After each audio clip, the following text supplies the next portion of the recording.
আমার স্বামী মারা যাওয়ার ৩ মাস পরে আমার দেবরের সাথে আমার বিয়ে ঠিক হয়। একদিন হঠাৎ করেই শাশুড়ি আম্মা আমার ঘরে ঢুকে বলতেছে, ৩টা মাস হয়ে গেল এই দুনিয়া ছেড়ে আমার ছেলে চলে গেছে। এই ৩টা মাসের মধ্যে আমি অনেকবার ভেবেছি আমি তোমাকে আবার বিয়ে দেব। আমার শাশুড়ির মুখ থেকে এমন কথা শুনে আমি চমকে গেলাম, যে বললাম যে মা, এটা কোন ডিসিশন নিলেন আপনি? আমি আমার ৩টা বাচ্চার দিকে তাকিয়ে পুরো জীবন পার করে দিব। তখন শাশুড়ি আম্মা বলতেছে, তুমি তোমার বাচ্চাদের নিয়ে আমার বাড়িতেই থাকবে।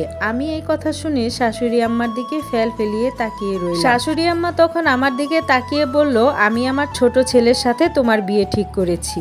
শাশুড়ি আম্মার মুখ থেকে এমন কথা শুনে আমি উঠে দাঁড়িয়ে বললাম যে না, এটা কোনোভাবেই সম্ভব না। আমি আমার দেবরকে বিয়ে করতে পারবো না, ওর জীবনটা আমি নষ্ট করে দিতে পারবো না। তখন আমার শাশুড়ি আম্মা বলল, আমি যা ডিসিশন নিয়েছি আমার ডিসিশনই ফাইনাল। তুমি তোমার বাবা মাকে আসতে বলো, তাদের সাথে আমি কথা বলবো।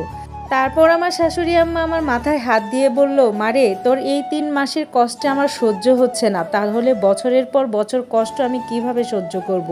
তাই আমি বেঁচে থাকতে চাচ্ছি তোকে এমন কারো কাছে তুলে দিতে যাকে নিয়ে তুই সুখে থাকবি। আমার শাশুড়ির এই কথা শুনে আমি বললাম, মা, আপনি ডিসিশন নিয়েছেন, এতে কি আপনার ছেলে রাজি হবে? শাশুড়ি আম্মা বলল, আমি ওর সাথে কথা বলে নেব।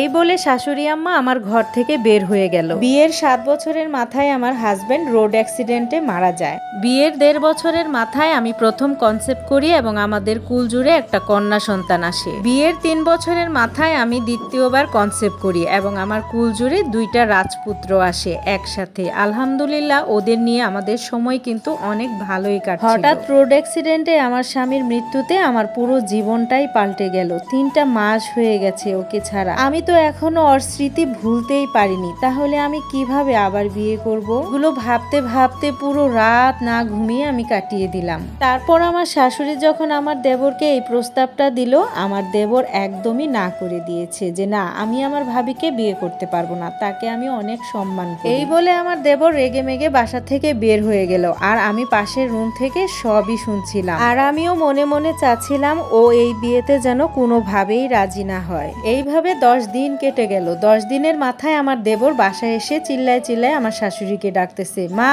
মা, কোথায় তুমি? বের হয়ে আসো। আমার শাশুড়ি রুম থেকে বের হয়ে একটু নরম সুরেই বলতেছিল, কি রে বাবা, এতদিন কোথায় ছিলি? কোথায় খেলি, কি করলি, কিছুই তো জানতে পারলাম না।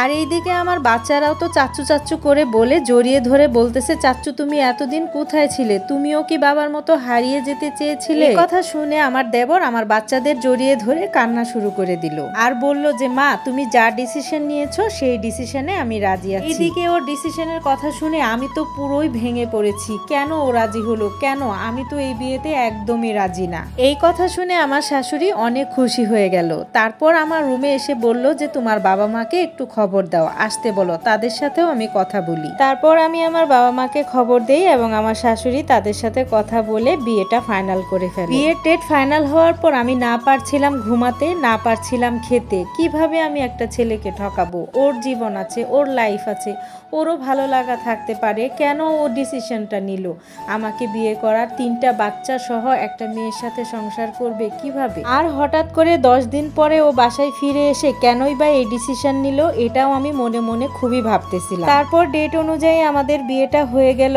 আমাদের পরিবারের অনেক লোকজন ছিল আর গ্রামের কিছু গণ্যমান্য ব্যক্তি, ওনারাও ছিল এই বিয়েতে। আমাকে বিয়ের সাজে দেখে আমার বড় মেয়েটা জিজ্ঞেস করলো, আম্মু, তুমি আজকে এত সেজেছ কেন? আমার মেয়ের এই ছোট্ট প্রশ্নের উত্তরটা আমি আর দিতে পারলাম না। টেনে তাকে কুলে বসিয়ে বুঝিয়ে বললাম, আজকের রাতটা তুমি তোমার দাদুর সাথে থাকবে, তোমার ভাইদের নিয়ে, আর একদমই দুষ্টামি করবে না কিন্তু। সাথে সাথে আমার মেয়ে প্রশ্ন করে উঠলো, তুমি কোথায় থাকবে মা? তুমি কি একা একা ভয় পাবে না থাকতে তোমার রুমে? আমি বললাম যে না, আমি একটুও ভয় পাবো না, তোমরা আমাকে নিয়ে একটুও চিন্তা করো না।